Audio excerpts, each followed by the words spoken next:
welcome back to Two Who's Review. I'm Alex, I'm Fitz.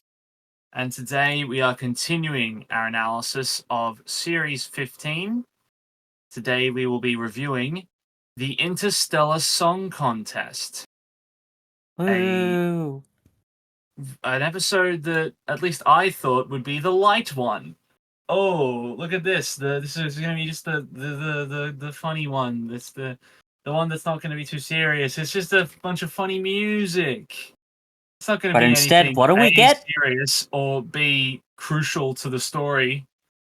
What do we get? We get the Doctor acting very disturbing. We get the threat of mass murder on a scale that's rarely seen in the show. We get real examinations of really horrendous bigotry, and we get the revelation that the Earth has been destroyed. Oh yeah, no, the Rani shows up for a couple of minutes at the end too. Oh yeah, and the Ryan. That happens as well. It's all good. It's all good. Yeah. What a jam-packed 48 minutes. There's a lot that happens here. There is. I'll get this out of the way now. I did really enjoy this episode. I think there are a couple of flaws, maybe here and there, mostly with the dialogue, but overall I really, really enjoyed it. In fact, I'll have to wait maybe a little bit to see how I really feel, but though I think an episode like The Well, for example, is technically better, just better executed, this might be my favorite episode of the season, for a couple of reasons. Just a small one. You sort of brought this up earlier. You said, "Oh, this is going to be the fun, campy one," and we're, not going to be anything serious. But I think there is campiness in it, but it's sort of melded really well with the serious topics, and it tonally switches from campy to serious in a pretty smooth way for me. Much better, in my view, than, say, Robot Revolution did. Nothing like the emotional whiplash of 100,000 deaths juxtaposed with the bop that is Dugadoo. Dugadoo, yeah. Who would win? Is it Dugadoo or My Dog?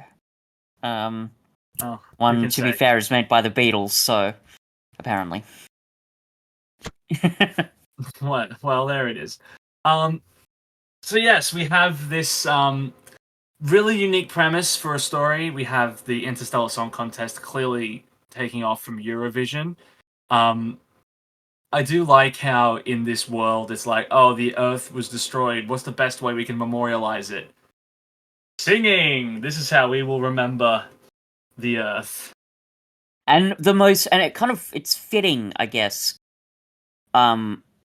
with, basically making an extension of Eurovision, because Eurovision, one, you get, like, each country who performs often has, like, a really distinct flavor, at least some of the more interesting acts do. But they're also they can be very unique. Some of them very bizarre, but, still very unique. I think it's one of the main reasons why people tune into Eurovision.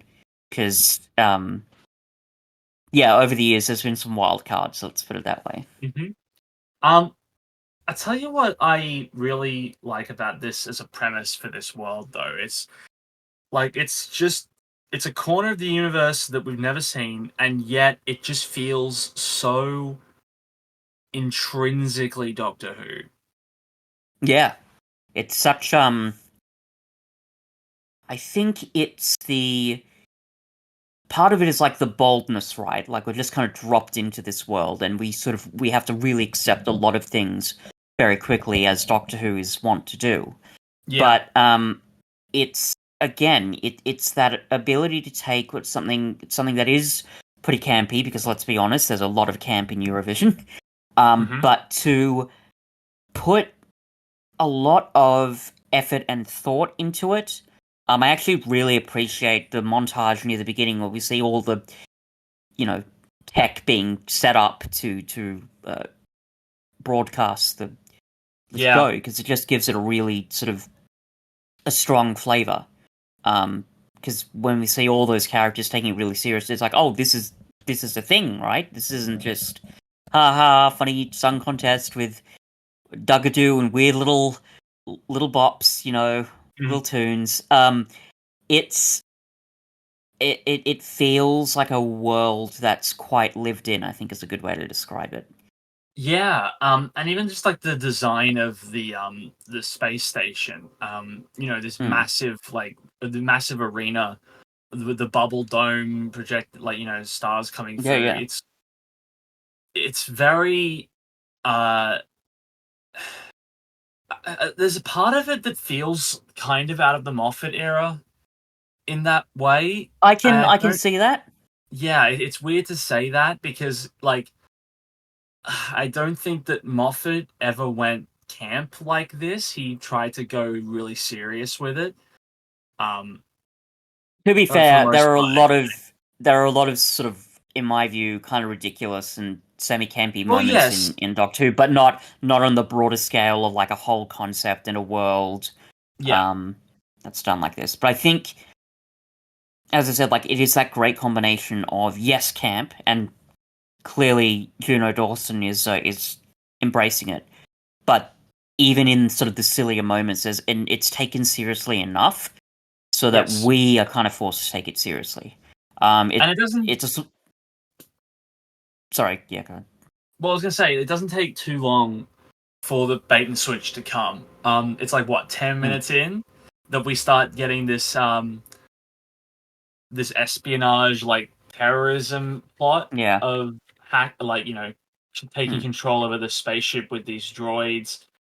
We get a decent amount of time like just to set up a bunch of the characters that we'll come to know. The two lads who are stuck outside in their Mm. with the doctor having taken their seats. Then you've got Mm. the singer in her pod from what we learned from Hellion, um, and then of course the people who are working back behind the scenes, and Rylan. Can't forget a Mm. cameo from one of Britain's most shiny teeth. um, this is a small detail, but I really also did appreciate it in terms of the world building. There's that bit where Cora is explaining to Belinda why no one can contact them, and she says there's gambling laws because people could basically hijack and sort of force bets onto the program. I hope I'm remembering that correctly. But it's Mm. a little detail like that that I like because it makes it more convincing and also helps with plot, right? Because in other Doctor Who stories, that would be a very important question. And frankly, there are some Doctor Who stories that don't answer questions like that, which can be very Yeah, annoying. You know, yeah, why couldn't anyone just contact like a police force or something? But that, it's a small thing that, again, gives the world building flavor, but also makes it all make sense. Which, especially given how, again, campy the tone is and how bizarre some of the concepts are, I really, really appreciate that. Bridging that gap, I think, is very important in some of the best Doctor Who episodes, and it's not an easy one to bridge. Um, yeah, I just really appreciate that sort of thing. yeah, definitely. Um, and then we get a massacre, which is a pretty jarring, in a good Mm. way, jarring switch from lovely, lovely, whimsical songs to whoops a daisies, hundreds and thousands of people are gonna suffocate in the vacuum of space. Um, and the switch comes like really effectively. It actually like fully Mm. hits you like a punch to the gut when it happens. Mm. Um, yeah, it's just wild. I like And we it, saw in the in a couple of pre-release shots of like people floating up like out of the space mm, station. I assumed that was going to be in the climax of the episode. I didn't realize it was going to be mm, the end of the first act. yeah. And like we said, like there's a lot going on in this plot, but it doesn't feel cluttered to me. It feels very um focused, and I also think Yeah, that there's totally. no. I can't. I may be wrong, but I really can't think of any like particular beat in this plot that isn't necessary. I think that it's the pacing is done really well, and all Yeah, the totally. for all the things that happen in it, all the fat has been trimmed, so that it's just one thing after the other, and we're not given any more information than we need when we need it, um, which is really really great, and that doesn't even get to some of my more favorite parts of this story. But we'll get into that later. Totally, yeah. Um, and it's like what I think I appreciate is just like the way the present, like, you know, it's love. It's the music's blaring and everyone's cheering, and then all of a sudden silence as Mm, everyone is just like whisked out of the space station and into the atmosphere. Um, yeah. and it's generally harrowing. Like, we're there with Belinda for a bit, and she's witnessing all this happen. And for a moment, I'm sitting here like, oh my god, is this going to be the highest on-screen kill count in Doctor Who history by Mm. a significant margin? Actually, that reminds me. This sorry for the digression, but how many how many beings, I guess, did the Doctor kill on Trenzalore? I think you said it's a lot. It Oh, makes Matt Smith like the biggest, like, I guess, mass murderer if you want to count, the Doctor's body counts throughout the yeah, totally. years. I will double check that. I know because it's a lot, It's a lot. and maybe even as much as 100,000. But I was also thinking it can't be more than 3 trillion. There's no way he would, right? Like that's crazy. I I mean, will find that again. yeah, Let me um, see. yeah, Here we go. It doesn't. I can't find a specific number, but he's there for 800 years. So it's constantly it'd be a yeah, lot. it's gonna be quite a lot. Yeah. Yeah. And I think the only other time there's been like a super big threat to like the universe, not that it eventuated, but things like the reality bomb from the end of series 4, and maybe I think there's a threat of the universe ending in the Two Doctors, but I don't think anything on this scale. Oh no, sorry. How could I forget the Flux? That'd Oh probably yeah, be the other one. of course. Because the Flux. Anyway, but yeah, it's the point is this is big. It's big with the 100,000 people because in terms of, well, realistically on screen deaths, that's even for Doctor Who, that's pretty big. Um, and even the 3 trillion as the implied deaths, that's massive, really. So clearly, Juno Dawson isn't fucking around. Clearly not. And it's during this moment when the Doctor's floating out in space. Mm, Um, we're unaware of what's going to happen. He's starting to freeze due to the cold. And the episode drops its first pretty hefty bomb in mm, the return of Carol Ann Ford as Susan Foreman mm, in the Doctor's memory, and it jolts him awake as she urges him to mm, get out and to find her. mm. Um, this was shocking.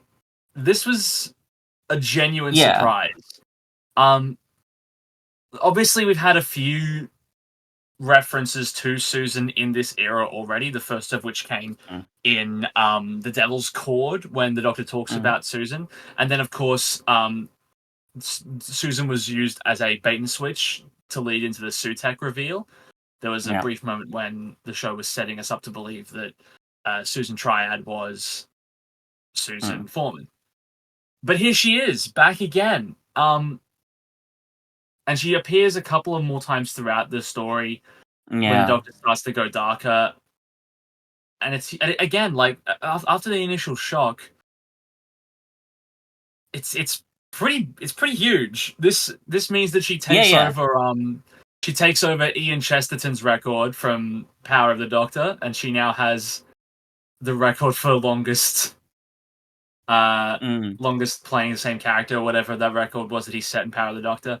Um yeah. and I think I tell you what I really like is that it's later we'll get to the darkness the 15th Doctor shows. But it's like in those moments when he's going really dark and Susan says, "No, stop it, grandfather," and he just chooses to ignore her. Mm, I think that really punctuates like the severity of the decision he's making in those moments for me. Yeah, Like they yeah, use no, for sure. for what I personally believe is going to be Susan's only appearance this season. I think Susan's going to be more of a next season thread more It's than anything possible. else. I could Um, believe either, but yes, yeah, it's probably a bit more likely that it'll be a next time thing. Because if it yeah, was this season, it probably would have been established a little bit earlier. yes.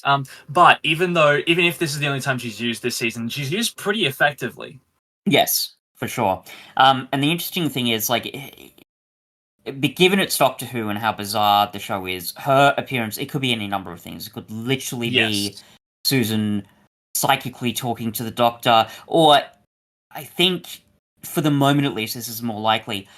It could just be the Doctor remembering her. I'm reminded of that really nice conversation that the second Doctor has with Victoria during Tomb of the Cybermen when he says, you know, I of course have a family and I remember them, but I don't remember them all the time. You know, when a lot of the time they just sleep in my mind. It's only when I really want to remember them that their memories come back. So I think that's sort of what's happening here. Like the Doctor wanted to remember Susan when he, you know, nearly froze to death, and in a weird way, even though he doesn't like listen to the imagined version of her when he's starting to get really dark, I think on some subconscious level, he wanted to go back to the beginning and Yeah. remember this person that he really cared about. So that I think is more likely to be what's going on. Sure. As you say, if it is some weird, wacky, you know, psychic timey-wimey stuff, it'll likely show up next season. But regardless, as you say, Mm. it is used very effectively, and that's great I because it could have been just one of those like a dumb little cameo that didn't mean anything, because I think it's mhm. very easy and tempting to do that, but it didn't, and it felt right, which is just kind of great. It is my belief Mm. that um I doubt this is Susan reaching out telepathically. I do agree that this is probably just the Doctor's memory of Susan, but I do think the show is deliberately calling attention to her now because again, last season they did set up the I don't know where she is kind Yeah. of thing. I wouldn't be surprised if that's what the 15th Doctor's arc is building towards, is finding Susan Mm. again. Yeah. Um, one day coming back, Mm. so to speak. Yeah. Yeah, that makes sense for sure. I think, and that feels like that sort of feels right for Doctor Yeah, Who.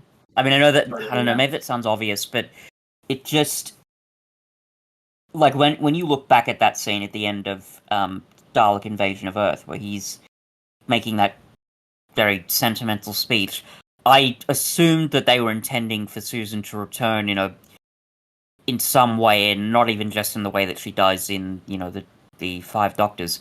But Mm, they probably just didn't get the time or the space to do that. So it still makes sense to tie up that loose end. It seems kind of like yes, almost like a Moffat thing to do, but it kind of does. Yeah. it regardless, it would still be really good to see. And to see it pulled off, that'd be quite exciting. Yeah. Mm. I'm thinking back now, and one something I'm figuring out about this story is that and I'm not saying this to the story's detriment or anything, but after that happens, after we get the release of all um uh the observe Spectators. the spectators into the atmosphere and the Mm. Doctor using a confetti cannon to return. After we get that moment, we don't really get a huge amount of plot for the rest of the story. It's mainly just like the build up to the final moments. I mean, We obviously there's obviously a lot that we learn about the characters and the world in this time. Like we learn a lot of Hellion lore. We learn about the people who are masterminding this. We learn about Cora the singer. We learn about all of them, and we also get to know those two gents the Doctor runs into, and we get to watch the Doctor go dark. But in terms of a beat to beat story progression, that's kind of it until I'm the Doctor has his big encounter. with Kid.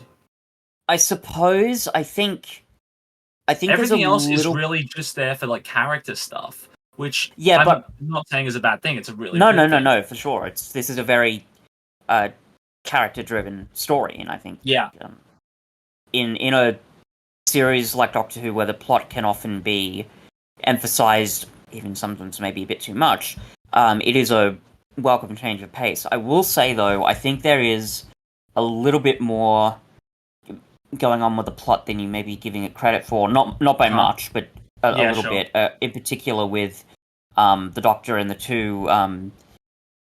I, I assume they're the two boyfriends, husbands, and he's like actually actively doing stuff. Like he's working, he's messing around with the machine.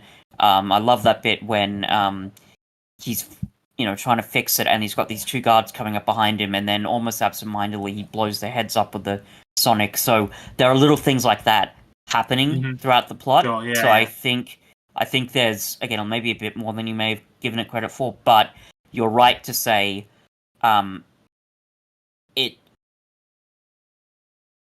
like there is a lot going on, but not as Mm. much as you would expect, I suppose. If that Yeah. makes sense. But yeah, like I even remember by the time you get to the confrontation between the Doctor and Kid, I looked at the timestamps and I'm like, oh, this is happening Hmm. surprisingly early. And even then, that conflict is wrapped up pretty quickly. Apart from the getting dark stuff and the conflict there, like the actual beats of it happen quite rapidly, right? It's more like this. The Doctor has faced more powerful enemies, right? And I know that Sure. that's maybe a bit obvious to point out, but it emphasizes the fact that the Doctor is doing these things very, very quickly. Yeah. And I think the biggest, to an extent, maybe one of the biggest things that he's confronting is himself, which is Yes. why that moment is just, so great and so powerful and so disturbing, and it, Totally. Like it when just really he's works. yeah, like you're gonna kill 3 trillion people. Well, let me torture you 3 trillion times then. Mm. Like holy And shit. it works because it's like because we've discussed before with the Doctor, particularly like with the Sixth Doctor, for example, being Yeah. vicious and contrary to what the Doctor's values are normally, and how not just unpleasant but how pointless it all is. But here it really feels right. Like I actually am kind of in awe at the risk that Juno Dawson has taken here, because the Doctor is getting as dark as he is, but also how well it's pulled off. Right? Yeah. It's terrifying, but one, as opposed to other Doctor Who stories, particularly from the Chibnall era and the Sixth Doctor era, um, his behavior is actively condemned by both Yes. Belinda and the story. We really Mm-hmm. feel the weight of what could have happened, but also it's not justified. But No. we are able to understand why he's doing this, and that understanding is in line with his character.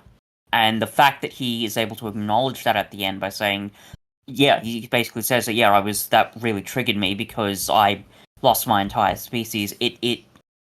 It works, it makes sense, and it's also, in my view, quite an ethically mature way of dealing with it. Because, like, you and I have watched the Chibnall era, we've watched Six Doctor stories, we both know that sort of, Doctor going dark can be handled catastrophically bad. Oh yeah. Let's be honest. Completely. Yeah. And in a lot of ways, I think in terms of the values that this story is showing, and I know we've said this before about previous episodes, but this is basically doing what Kablam should have done. Yeah. Yeah. Um, and it's really very compelling to see. So, Yeah. Completely. And there's very similar motivations in this one to Kablame as well. Like mm, you've got the big corporation, and they straight up say the words "the corporation" heaps yeah, of times in this story, actively condemning what it did mm, to Helios. yeah, Um, and then hell you've yeah, got the Hell yeah, yeah, sorry, that's Helios is yeah, a different thing. And then you've also got the radical, Yeah, uh, downtrodden guy who's sick of, being taking shit from big taking shit. business, Yeah, and big business, except and in also the heavily racially motivated laws yeah, for sure. of this time, Yeah, um, and which isn't and it really an element of Kablam, but it's there in no, this. but it's even better here, right? Because well, one, it's Yeah, just handled better, but also having the stakes be much bigger, right? This isn't just about people losing their jobs. This is literally about, on one hand, a species being treated horrifically by imperialist capitalist interests, yeah. versus 3 trillion people getting slaughtered. But that works, right? Um, because it's I don't know, like I think the higher stakes make the the conflicts more immediate, and that's useful for the audience. But also, the precise way those conflicts are handled are done very well. Because again, in other Doctor Who stories that we have seen, if we had similar ideas as they do here, they honestly would probably do a thing where one of the sides would just be completely ignored, right? Mm.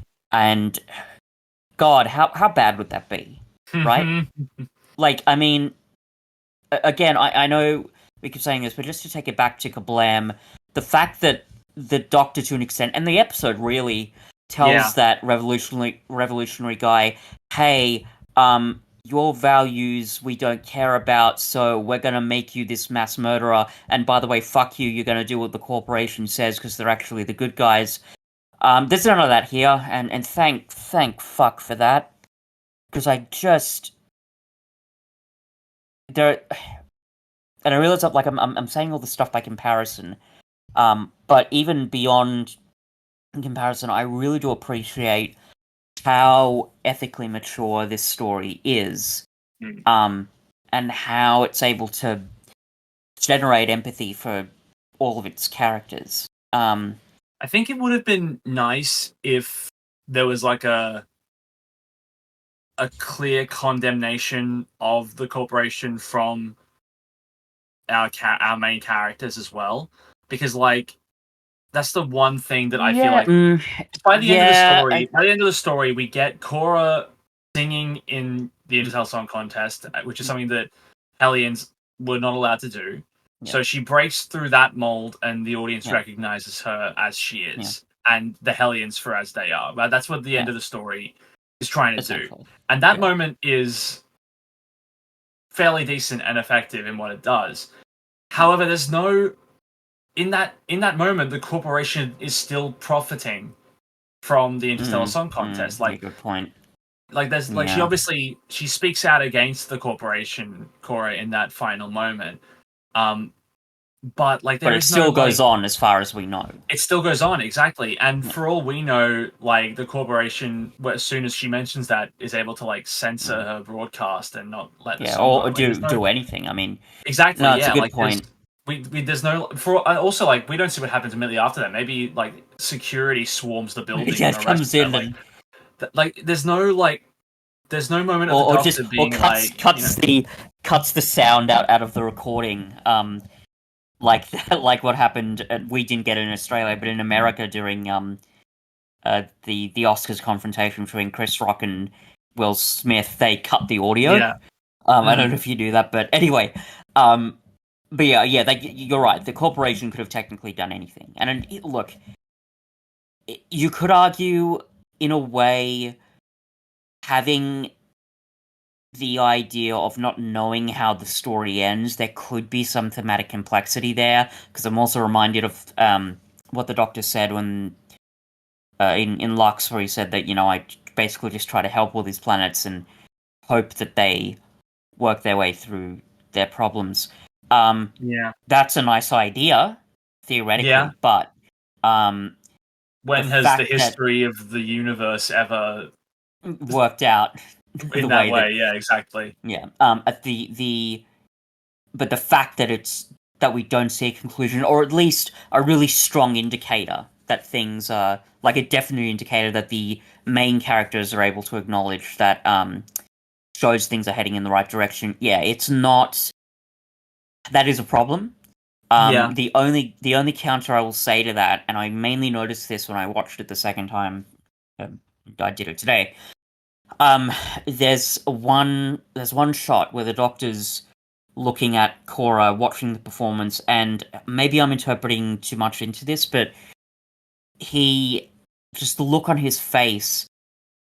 It's just a really good way for me to acknowledge that what he was doing by torturing Kid was wrong, and Hmm. that he obviously had a point, and he's seeing the good results of that because we're seeing really just kind of this demonstration, this protest that demonstrates Cora's desire for freedom. So I think there's a little bit of it there, and that's a good thing. But I think I largely have to agree with you. It might have been better if we got some acknowledgement from the main cast, right?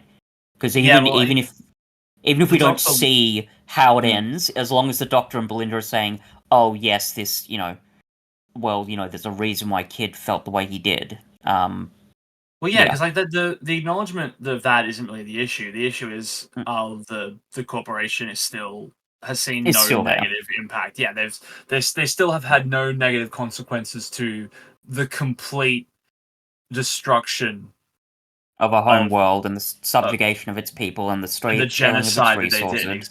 Exactly. Yeah, Yeah, like it's and the not horrible sense of bigotry that they've helped instill into the general exactly. public. Yeah, like the systemic Mm. um thing that they've like instilled into the entire cosmos by the sounds of Or things. the galaxy at least.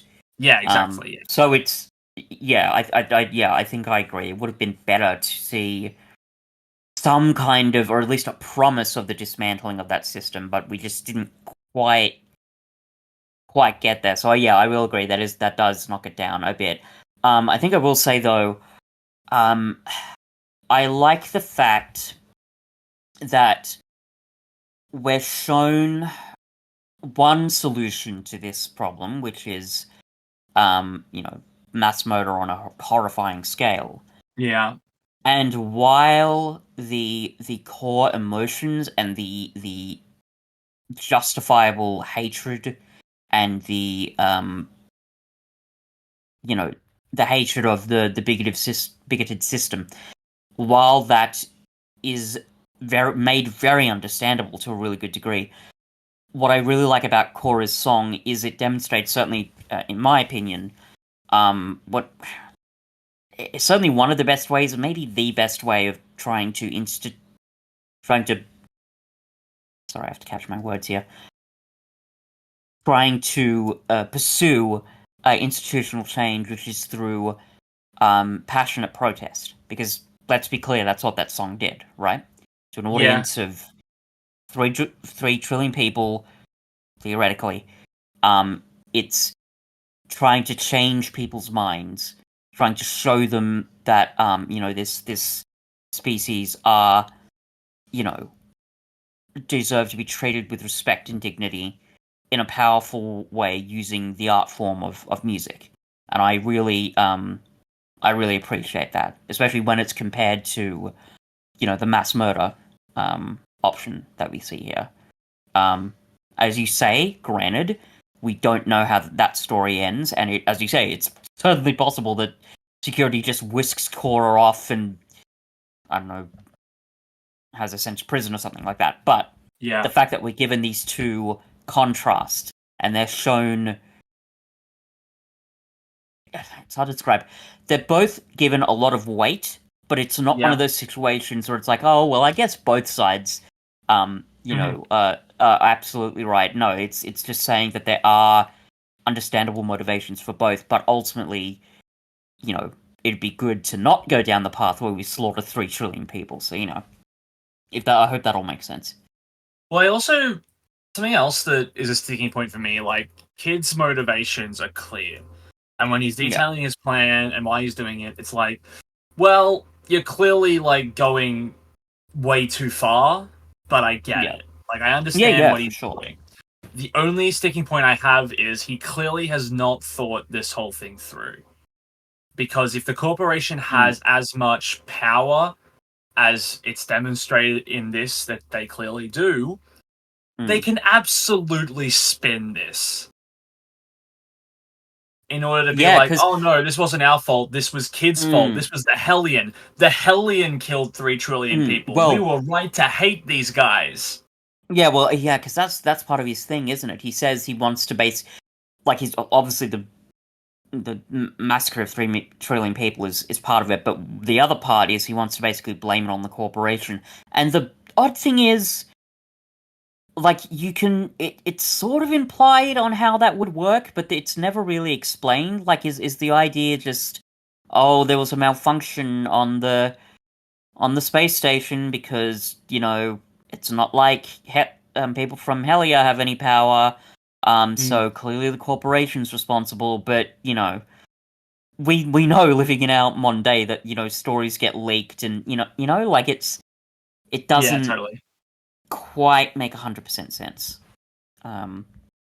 Now, granted, you could argue that that's just, it's part of Kid's characterization that he's, fairly, I mean, I don't know what age he is, but he seems fairly young, inexperienced, Yeah, and so driven by his desire, I guess, that he hasn't thought it all through, but then again, the episode doesn't acknowledge that fully, exactly. so, Yeah. yeah, that's another issue I think that's worth pointing out, sure. Yeah, and like I just don't believe that he wouldn't have thought that he could sell the story that the corporation is Yeah. responsible. I just don't believe that he could have done that. And I don't Yeah. believe that he could have thought that he could have done that, Yeah, which yeah, is and an issue in my eyes.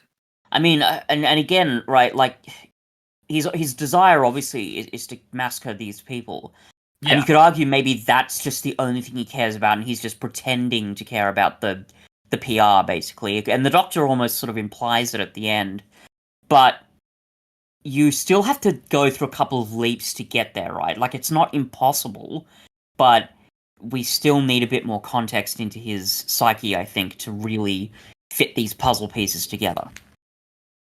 Yeah, totally. Yeah. Um. So, do we need to talk a little bit more about the Doctor going a bit dark, or have we sort of covered that for the I think we've most covered it. part? I like how menacing he gets when he's talking to kids through the through the monitors. Sorry, say again. Like when he's talking to kids through the monitors initially, like it's like sort of like a Mm. precursor to Yeah, the final moment of like full on darkness. I like that as like a build up. yeah. That part in particular is quite well paced, and I think Juno Dawson understands that it has to be right because you can't. Though we've seen the Doctor go dark, you can't just spring it out of nowhere. It's just not gonna work, Yeah, both totally. in terms of tone and even plot, really. So Mm. that's really I good. think Obviously, Shruti Garwa's performance is brilliant once again. I think I would have liked just a little bit more acknowledgement from Belinda. Like she obviously is frightened of him in the moment, but then as soon as he lets his guard down, she immediately goes over and hugs him. I would have liked just a bit more of like a hesitation from her, being like, "Oh my god, I've or never seen this side of you." And I she mean, does acknowledge it by the end. She says, "You're yeah, wonderful, but you're scary," or whatever the yeah. line ends up being. He, That's a she good says moment like where you, she like sees him mm, for his whole self in that like moment. she says what is it like that sometimes I don't always know what you're thinking, and then she said, "Yeah, you scared me back there," and the Doctor said, "I scared myself." I think that's I enough would for me to condemn have. that behavior, certainly in terms of the episode itself, but I can understand why you would want a little bit more active condemnation from the companion. Yeah, because even in I think the most the moment I can reference the most with this is in Dalek when Rose is standing Yeah, between the Doctor and the Dalek as he wants to kill yeah, it. Um, Here there's none of that. Here there's like she rocks up and mm, as soon as he puts the gun down, she's immediately like, "Oh my god, Doctor, I was so worried about you." Mm. I don't know. I would have liked in that moment for there to be a little more like something a bit different from Belinda in Yeah, that yeah, yeah. moment. That's yeah. Some more, um, like to let the darkness, I guess, linger a little bit Yeah, to totally, help totally. us. Because as I say, the episode acknowledges the darkness, and a lot of Yeah. that could come from we as audience members knowing who the Doctor is as a character and the context for all of it, and that's good. I Mm. think it's handled really well, and as I said, for me, Belinda's reaction, that's enough for me. But yeah, I do certainly understand what you mean when you say that, like her condemnation of him specifically could have, gone a little bit further. I think. Mm. Yeah. Um, but in terms of other aspects of the episode, I like Gary and Mike. Before we move on to that, there's another small aspect of the ending that I also really like. It's the way that like kids like the final resolution of his story arc, where he kind of does acknowledge, seems to acknowledge the horror of his original plan when he sees Hmm. Cora protesting, and also remembers sort of what he's fighting for and what he cares about, but in a more, sort of meaningful, not psychopathic way. Um, Yeah. but there's a moment near the end where when he's getting led away, and in most, I think, Doctor Who stories, hell, in most sci-fi stories, and maybe even a lot of fiction, I would expect his character arc to go with the puppy killing machine route, you could say, which is that, oh, Sure. okay, well, he seems to have learned his lesson enough to just go away and reflect on his behavior, but in other stories, he would, you know, punch out the guard, run over and try to press the button anyway, or kill the Doctor, and then we think, oh, well, he's just, he's just an asshole, isn't he? He was bad the whole time. But it doesn't do that. And No. I'm really glad that it doesn't, because we're able to acknowledge that that kid, despite um, his horrible methods, that there is something understandable about what he's doing and what he wants to do. And again, Yeah. I think it speaks to the overall ethical maturity that this story shows that I really appreciate. Mm. So yeah. Oh, and Um. incidentally, the Doctor Who nerd in me had that little moment of ooh recognition when they show that they're using a delta wave Mm, to kill all the people. I'm like, mm, ooh, parting of the ways. It's that thing. It's that thing. mhm. The thing the Doctor was gonna make to fry all the Daleks. I remember that. They actually brought up. That's cool. I had that moment of I recognized that. I understood that I reference. know what it is. I clapped. I clapped when I saw it. Hoot and Yeah, but holler no, in the cinema. yeah, but yeah, no, you're right. That is actually pretty cool that it came in. Mm. Um, I but liked yes, the Gary and Mike. I think their names are Gary Gary and and Mike, Mike. yeah. Yeah, the two gents who the Hmm. Doctor runs into. I think what I like about them is that like they're endearing just on their own. Like Yeah, the way they talk to each other, it's like a very real domestic between two people who like clearly care about each other but just can't connect sometimes. It's something that's like very yeah, real. yeah. But They're a also couple that don't always see eye to eye. Yeah. yes, but also I just love like through their interactions with the Doctor, like we see like the fall of the man himself, right? Because like Mm, they meet him and then they're a bit confused about him, and then he starts to like use their expertise to help him out, and they're like, "Oh yeah, I like you mm, now." And then as when he starts going dark, they are visibly frightened of him, and I love that so yeah, much. yeah. No, it's done very well, to be sure. Um, and they're just it's not just about them being sort of likable, I guess, but they feel um very human, I Yeah, suppose. And it totally. also the way that they work in the plot of being able to really help the Doctor. That again, this is another sort of small stroke of brilliance in the episode, because the fact that I think it's Greg in particular who's able to work with the tech on the space station.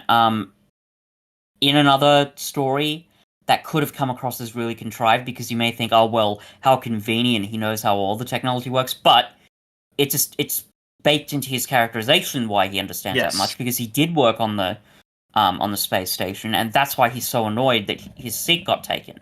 So Yeah, totally. it all sort of comes together, and it would have been easy, I think, to ignore a detail like that. And as I sort of had flagged earlier, it's those little details that consistently crop up in the story that really help. They may not be my favorite elements, but they're important, and they're ones that I think in other Doctor Who episodes are sometimes either ignored or they're overlooked a little bit. So yeah, I just really appreciate little things like that. Um, but talking about the characters themselves, yes, very endearing. Um, I think it's not the only moment. There are a couple of moments as well, but their interactions with the Doctor, some of the dialogue, I do have a problem with it. There's a bit where they're just talking to each other, and I think and Greg says, "Oh, it's part of who I am, and when you make fun of it, you make fun of me." I understand why he's saying that, and it makes sense, I guess, for a couple to argue if that's been hidden under the surface for a while. But especially Mm. given how we just met these characters, I would prefer sentiments like that to be a bit more subtle.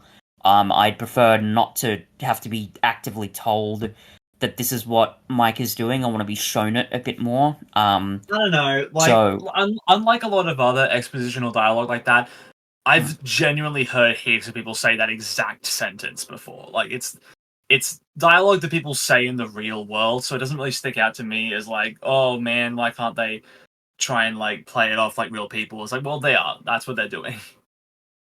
I suppose, I yeah, I don't know. And to be fair, how much time could Juno Dawson devote to really almost any of these Exactly. elements? Yeah. Because there is a lot, happening, Yeah. particularly with characterization, right? Because we said this is a very character-driven piece. Um, can I just actually, while we're on the topic of like dialogue, that was a little, can I just go through a couple of the other ones that I had issue with? There's another bit. Yeah, there's a bit where I think it's Greg said, "Oh, you can fix all of this. You'd have to be some sort of insane genius." Again, like it makes sense that he says it, but I would prefer if he didn't, because we literally then see the Doctor working his technological magic. So it's just a line that I think could be cut. It's a line that is demonstrated almost immediately by what the Doctor actually does, and it's further demonstrated when he's working on the computer and then blows up the heads of the two guards that are coming up behind him. So that was a bit of a issue. And I Mm. think the one that stood out to me maybe the most was something that Kid said. And this I will admit this is pretty nitpicky, but bear with me. He says, moving on to phase 3, the final phase. One of those two parts of that sentence doesn't need to be there. It's either phase 3, and it's applied as it's the final stage because things are heating up, or it's just the final stage phase. We don't need both. And again, I realize I'm being very nitpicky there, um, but I think just in an episode that I really enjoy overall, these small elements just stick out to me, I suppose. Yeah, I don't know what it is about like incredibly insignificant lines of dialogue that the majority of the viewer base would never notice or even pay attention to. That seem to be just like landmines whenever you watch something like this. It's just like it's impressive. That's a fairly euphemistic way of making that point, Guff. I must say. Um, one could almost say that I'm a bit of a pedantic asshole, but that's putting it slightly rough. That being said, I think a lot of it, and again, like I hope I've said this before, but it is mostly just a personal thing. Yeah. I, for one reason or another, mostly through just, you know, my history of being a writer. I've had essentially the fear of God put into me when it comes to needless dialogue. I think I still. I hope this doesn't sound petty or anything, but I am still a little bit haunted by the mark that I got for my honors creative work and the problems that were pointed out in it. It Right. still sticks out in the back of my mind. To be fair, also not long after that, I watched what was the fucking Chibnall Dalek episode where with the Trump stand-in, whatever it is. Oh yeah. Yeah, like when I watch an episode like that, right? I think I look at him like, oh god, I've written stories like that before. I hope I don't fucking Well, the write stories like Chibnall, that again the because the it's Chibnall, the Chibnall era is constructed by dialogue like that. It's yeah, nothing but dialogue like that, yeah. and I There's no think depth. well, yeah, but also like I don't think there's a single piece of media in existence that doesn't have at least one line of dialogue that is similar to that. I suppose. But I think all of these experiences they just set Yeah, I something off get in me it. in my mind when I see it. I'm just like, You had one tutor gave you PTSD for the rest of time. I don't know if I'd put it like that, but yeah, I certainly I can still remember it. And every time I see little lines like that, it's like I don't know. I almost feel like I have a weird duty to myself to point it out in other people's writing, especially if it's writing that I otherwise would enjoy.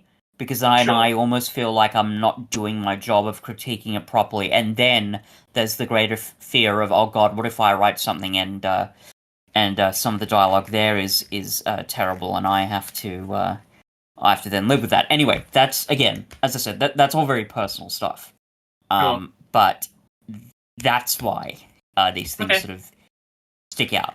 I can I can pretend, I can kid myself in saying, "Oh, that's just because when it comes to critiquing scripts, I'm the dialogue doctor, right? I know how to make this work, and I know how to point this out. But really, it's just a personal thing because it basically just annoys me and Sure. brings back those memories.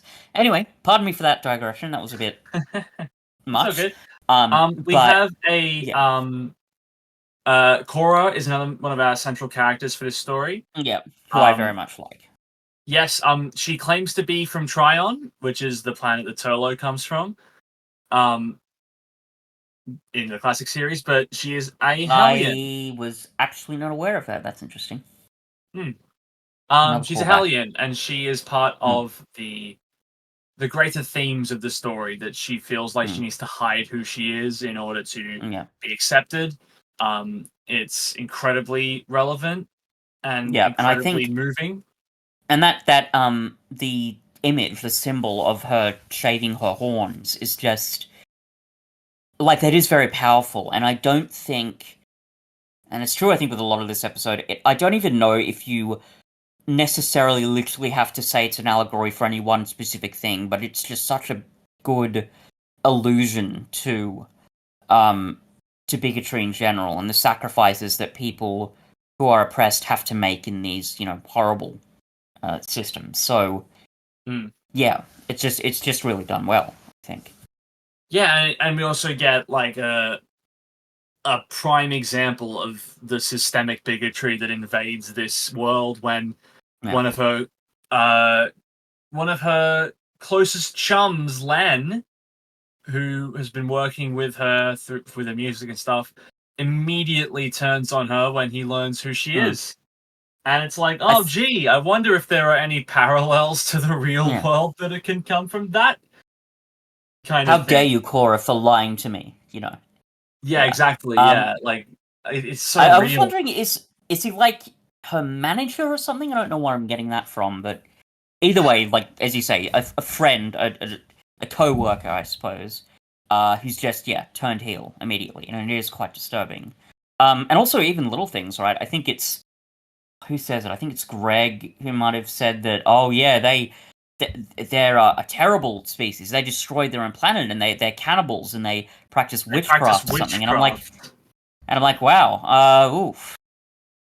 And it works because I think even then I suspected a line like that was going to get subverted. It's like this is like they're not meant to be presented as this horrifying threat. There's clearly some sort of Oh yeah, totally. bigotry and miscommunication coming here, but it's still very satisfying that these bigoted attitudes are being teased out in this story, which is Completely, yeah. really quite good. Yeah, and she gets her lovely moment at the end when she gets to sing as Yeah, herself. She gets yeah, to sing the song of the Hellions. It's mm. a sufficiently moving moment to end the episode on. Yeah. It ties together a bunch of the stuff that the story is trying to communicate. Mm-hmm. Um, it's nice that we get a full song in the song contest episode. Mm-hmm. Now we just have to wait for the Dugadoo song to be released in an extended version. Hopefully that's going to be showing up. They have posted the full Dugadoo song on social Uh, media. oh, thank God. Yeah, Fantastic. what can we do? What would we do without it? Because that's the thing people are really going to remember about this story. Well, that kind of was that kind of was like the insignificant sticking point that like just leapt out at people when this came out. They were like, "Oh, holy crap, that's so weird! I love it." Yeah, and it's kind of funny Incidentally, because I learned that was something that Russell T Davies didn't ask for. That's a oh Murray Gold yeah, original. and he said, like, I saw the interview. He said that Yeah, yeah, hopefully you'll be able to forget it sooner than we were able to. But yeah. that is funny though, like that Murray Gold would just come up with that. And another thing is this is a small detail, but I also really like the design of the are they called the Dugadoos or whatever the species is called. I like the design of them because they are kind of silly. There's almost like they're the sort of thing you'd expect to see on a kids TV show from Britain in the early 2000s. But also that wacky sort of design is reminiscent to some of the wackier creature designs in Classic Who, so that's kind of fun as well. I was also waiting for like it's this like it's this galactic competition. It goes out to 3 trillion people, and yet every single person in the stadium was humanoid. So I was waiting for Mm. some like kind of like more alien design to showcase like, oh no, Mm. this is genuinely like a unifying thing. And then Dugadoo himself graces the stage with his Mm. majesty and Mm. saves everything as far as I'm Yeah. concerned. That is an interesting point, though, because if you look at something like the End of the World, right, where they have Yeah. quite a variety of different species and different forms, um, that would have been nice to see here as well. But I don't think that was like the main point as much as it was in the Sure. End of the World. So yeah, And I guess I can like you can read into it as like, oh, the corporation is only selling tickets to a certain kind of people, yeah, whereas yeah, everyone else just has to watch it from their measly televisions. or their psychic links or whatever they use. Whatever, Um, yeah. yeah, that's actually a good point. Not that it's really explored. That's just a bit of No, no. I think A speculation, but it bit would of make headcanon. sense. Yeah, Yeah. it would still make And sense. then we Um, get to the end of the episode where holographic Graham Norton, in his shining appearance after almost having ruined the 2005 revival pilot, um, wait, he what? lets you know about this. When the show was first airing in 2005 and the episode Rose was on, um, Graham Norton had aired previously to it, and they were recording like a little thing for like for going out during the week, being like, oh, coming up on the Graham Norton show, blah blah blah. And throughout it, someone had turned on Graham's mic again, so it was live. So Oh, during the tense, creepy scene where Rose is uh, tentatively making her way through the basement corridors of her workplace, right mm, before the Autons appear, you occasionally just hear Graham Norton speaking. Jesus. Mm-hmm. Oh, that's great. Yeah. People. That's There were some fine. people that were like, "Oh, that's clever. She's listening to Graham Norton in this moment as like as a thing." I was like, okay. I don't know why anyone would think that was on purpose, but whatever. But now he appears, Yeah. um, and he lets it's quite the unique way to clue in our main characters into what's going on Earth. Mm. Just let Graham Norton explain it. Yeah, it's like we kind of joke here, but it is actually pretty effective to make it work this way, right? It's Hmm. again, it's another little detail of the world building and the plot that I think is pretty effective. Because you could have had that moment theoretically come at almost any time because like the computer program is always there. Somebody could have asked a question about it, but the fact that it happens this late in the episode still makes sense, right? Well, And yeah, it's but just also a just the really way it happens, right? Like hmm, just having Graham Norton pop up and go, "Oh, by the way, the Earth's dead. yeah. We were able to salvage some of its memory, and Hmm. that's why we're having this contest now." But whoopsie daisies, we're dead. May 24th. Incidentally, that's also when Graham Norton, the real man, died in this world. So, Yeah, a bit of humor, um, but mixed in with solid storytelling, exactly, I yeah. suppose. They've got their Vindicator. They're trying to return to Earth. They land, and the TARDIS doors get exploded. And the TARDIS goes red, and the cloister bell Cloisters, starts to ring. cloister bell happens exactly. Yes. And then we have Um, our little mid-credit sequence. Um, as all of the patrons of this stadium have been revived. I like the fact that they use the cryogenic. Let's bring Rylan out every year for the contest. No need yeah. to like give him therapy for the fact that his planet died. That's all good. Um, but we'll use that to revive everyone. Mm. That's all fine and good and dandy. And Mrs. Flood, who was tagging along, watching the contest, trying to make sure the Vindicator was going well for reasons we don't know yet. Mm-hmm. As it turns out, she was out in space too long, and her double brainstem froze. Mm. Which means it's time for a Time Lord regeneration. Except, nope, it's a bi It's a bi generation, generation. and we get the reveal that the Mrs. Flood has been the Rani. Was it last week that I said that there were Yes. rights issues surrounding Yep. the Rani? And Yep, that yep, brilliantly and that we timed. would clearly they worked them out. They clearly worked them out. Like in the credits, it says Rani created by this.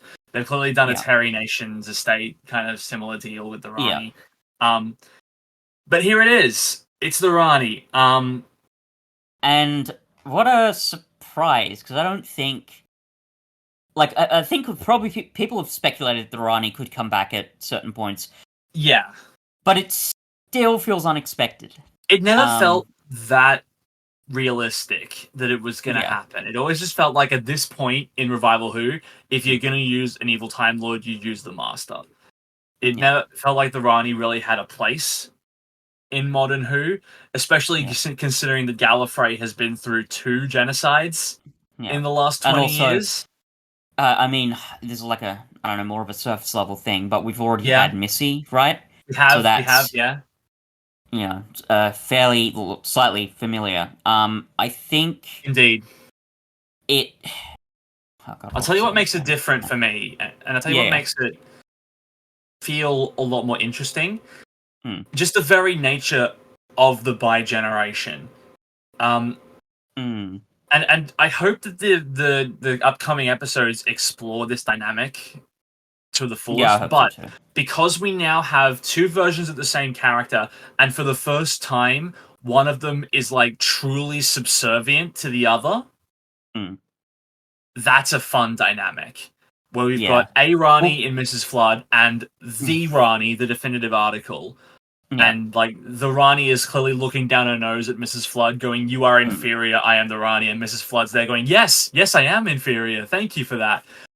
This is gonna be so fun as a like it's the classic like Dr. Frankenstein Igor thing, but Igor is Well. like very happy to be Igor in this scenario, Mm. and it's also a situation where moments ago Igor was Dr. Frankenstein, Well, it's just so funny to me that Mrs. Flood was like the gal with the plan, and she was like, "Oh, I'm masterminding this. He's using the Vindicator. Excellent, all according to plan." And then instantly she regenerates, and she's like, "Yes, Master, I'll follow you wherever you go." It's so great. Like the well, Ranis both have this implicit understanding of you're the newest one, therefore you're in charge. I love it. It's so fascinating to me. the funny thing is, well, a couple of things. One, there's also kind of like a Jekyll and Hyde dynamic going on there, Yeah, which is totally. interesting.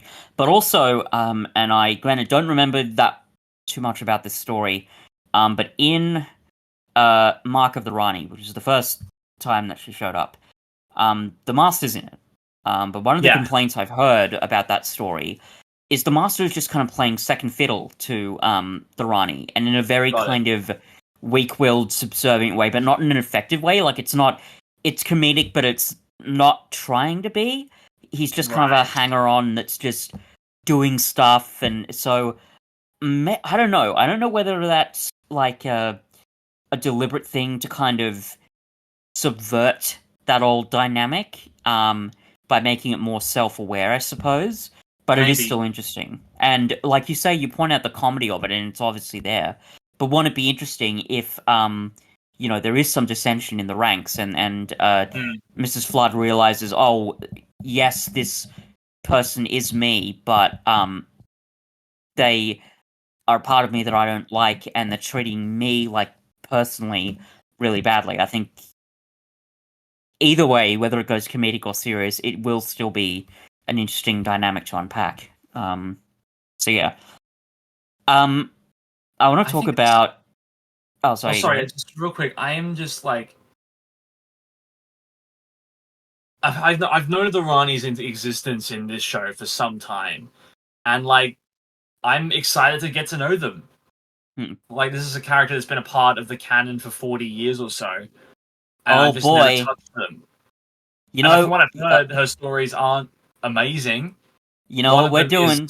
One of them is Time and the Rani, which is the Seventh Doctor's first story, which I've heard is You notoriously awful. you know what we're doing. You know what Yep, we're gonna be doing, Cuff. I think Right we're gonna watch after them pretty soon. Yeah, the first classic story that we do next time is Mark of going the to be Time in Rani. the Rani. Oh Oh no, no, no, like oh no, it'll do be them Time in in the order Rani. for the love of God. No, please, Well, no. we could do that, but on the other hand, I'm gonna do it because I've got the DVD, so I'll watch All it right that then. way, and I enjoy for some horrible reason the both of us suffering. I know I'm gonna regret that. We're gonna do that at the same time as Voyage of the Damned. That's not gonna be a fun recording session. Hey, I'm sorry. Are you telling me that that Kylie Minogue's character wasn't a fun character, and the backstory of Batakafalata wasn't a compelling element in that narrative? And are you telling me that that bit where the Doctor has a really forced moment of saying Alon Z that didn't just tickle your funny bone? What are you No, no, talking no, about, no. Cuff? I like that you're those are the moments that you shine a light on, whereas you're just completely overlooking the Doctor literally being lifted skyward by angels in one of the most ham-fisted Jesus allegories that I've ever seen in my goddamn life. To be fair, I watched the story a couple of years ago, but that was the most recent time I've seen it, for years and years. Also, that probably just speaks to how sort of unmemorable the story is. So, you know, oh well. Hmm. But yeah, I'm looking forward to where they decide to go with this. Yeah. There's a lot of stuff that's coming up in these two stories. Like, Mm. we know that the Ruby's coming Rani's back. involved, obviously. Ruby's coming back. Conrad's going to be in it. Mel Bush, Unit, presumably. I saw Yeah, an image online of Ruby holding Captain Poppy from Space Babies, making her return from a couple of that's weeks ago interesting. as well. Um, Right. like it's gonna be a jam-packed story, and it's called Wish World, and we still have no idea what that means. Yeah. This is gonna be a Um, fun finale. yeah, I think so too. One small thing I want to bring up though, even though she didn't get a lot of screen time, I really like Archie Punjabi's performance as The the way, yeah, Rani. I like the way she's doing it. Yeah, It's interesting.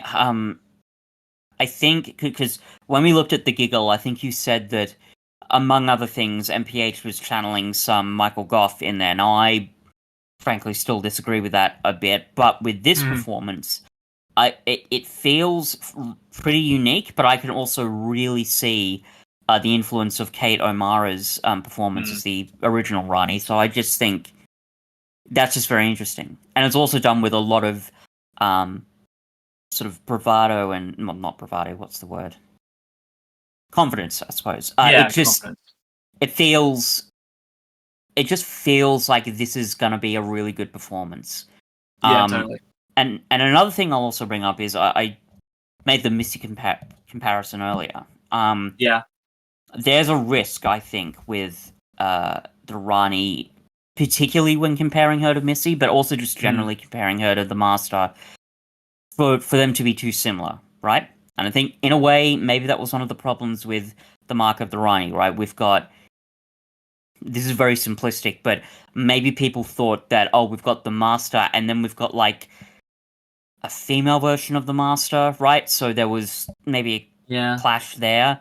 Um, but I think there's enough to make Yeah. her distinct.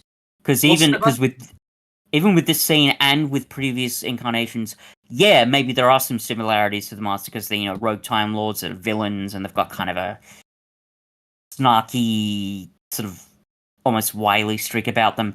But mm, the Rani is different, right? It's not. It's not like the Master, who's just this. Really, at his core, is quite a sadistic psychopath, um, who's doing a lot of what he does for like insanely cruel but also petty reasons. The fact that he would, destroy the Earth at the end of season 3 and kill all and bring the Tocklefane on Earth, essentially just to fuck with the Doctor, right? I mhm. don't think the Rani would do that. I think the Rani has, even Well, if from there what is I've like a revenge thing in mind, it's not that yeah. simple, right? Well, from what I've heard, the Rani is way more of a scientist than Yes, the she Master is. or the Doctor. Like her whole deal Yeah, is like, I'm doing science and I don't care like about the ethical ramifications of what I'm doing. yeah, Cool. yes, she is. She's got that Even that distinction. is interesting comparing to the Master. Mm, And especially if you look back at the revival era, we've had three Masters, right? We've had yeah. John Sims' manic eccentricity, we've Mm, had Michelle Gomez's whimsy, and we've had Sasha Dewan's, to be frank, like just like unbridled rage. And mm, we don't get that from the portrayal of Archie Panjabi's Rani so far. It's like yeah, way more like cold and like yeah. It's cool and calculated. composed and calculated Yeah, and composed. Exactly. Yeah. It's a very very different energy mm, than any of the masters that we've seen on screen since yeah. 2005 at least. And that'll be interesting, I think. Yeah, I'm really looking Um, forward to seeing what they do with this character. mm, I'm Here's the thing, like Sutek last season was a fun surprise. But I think mm. one of the problems we had with Empire of Death is that we don't feel like Sutek was utilized all that well. Oh yeah, I hope that they utilize the Rani better. I yeah, hope that they really like justify why they needed to bring this character back, as opposed to just yeah. bringing her back because they could. I think they will. I think because one of the problems with Sutek last season was a lot of the effectiveness of him being included was the shock factor, the surprise factor. Yes. And that was because it happened at the end of the second last episode of the series. Here, we not only have Mrs. Flood being established last season and cropping up a lot in this season, Hmm. but this reveal of the Rani specifically is happening before the first episode of the finale. So I Yeah, think totally. it is going to be a lot more effective. And also, just knowing RTD's writing like I do, um, I could even imagine the writing's going to come back after these specials. I Like wouldn't he's be going to be surprised, especially yeah, well, I'm also seeing it as like, oh, the Doctor is going to be like, oh, there's more Time Lords. I'm not the last one, and we're going to have this whole yeah, thing again. The yeah, Doctor's going to be desperate to try and keep the Rani alive and mm, form some kind of a connection so that there can be mm, not necessarily more Time Lords, but just so there can be like, oh, I'm not the last one, kinship, yeah, that whole thing. yeah. The shared experience. Yeah, totally. And that would make sense though, right? Because in this story we had the Doctor confronting his emotions regarding, genocide and things like that. So yeah, maybe they will do that in the next couple of episodes. Maybe, Either yeah. way, I'm excited. Uh-huh. It's going to be very interesting. Indeed. I'm going to rank the Interstellar Song Contest at an 8. Same. I was almost going to give it a 9, because there is just a lot that I really like about it, but there are a couple of flaws, and not just with the dialogue, that just stop it from being, on that level. But an 8, a solid 8, easy, yeah. Yeah. And we're set up for one hell of a 2-part finale. First of all, before we go any further, I graciously award you 500 points for being correct Yes. about the Fury of the Time Lord. Yes. Fully correct Thank about you. that. Yeah, I think I was like to a T, now that I think about it, Yeah, correct completely. on what happened and how it would happen. Yeah, completely. Like, Yeah, you described it almost beat for beat. yeah, that's Um, feels weird, but man, that feels good. on the other hand, it's seeming increasingly unlikely we're going to get Daleks in these Oh, yeah. last 2 episodes, and I highly doubt Belinda is an amnesiac Time Lord after we've just had the Rani revealed. What if? So, What if? what What if, though? if? What if No, but what if? What if the actual fact is that the reason why the Doctor's seeing Susan is because actually, Belinda Belinda is is Susan? is a regenerated version of Susan, and she doesn't have her memories anymore because something happened, and yeah, You can feel free to just um, grasp at that straw as I much am as I you am want. gonna grasp at it as hard as I can for as Mm. long as I can, Cuff. The fact of the matter is, Mrs. Flood is the big bad of this season. She was the Rani. The Rani is the big Yes, bad. So yeah, I have those points, and they're not going anywhere. yeah, yeah. So That's fine. unless either of those two things happen, I've already beaten you in the predictions. Yeah, Hadley could still make a surprising come from behind victory, and uh, all Mrs. Flood has to do, or I suppose the Rani in this case has to do, is hijack the TARDIS, and she will have won handily. Um, mm, but at the moment, I'm poised to win the season's predictions. yeah. But we'll see Alrighty. what happens, because next Yeah, time on Doctor Who and Doctor Who's Review, we will be reviewing Wish World, part 1 of the 2-part finale. indeed, and it'll be quite exciting. But until then, I'm Alex, I'm Fitz. and dugga doo doo doo Dugga dugga doo doo doo doo doo dugga dugga doo. doo dugga doo doo doo. 5 points.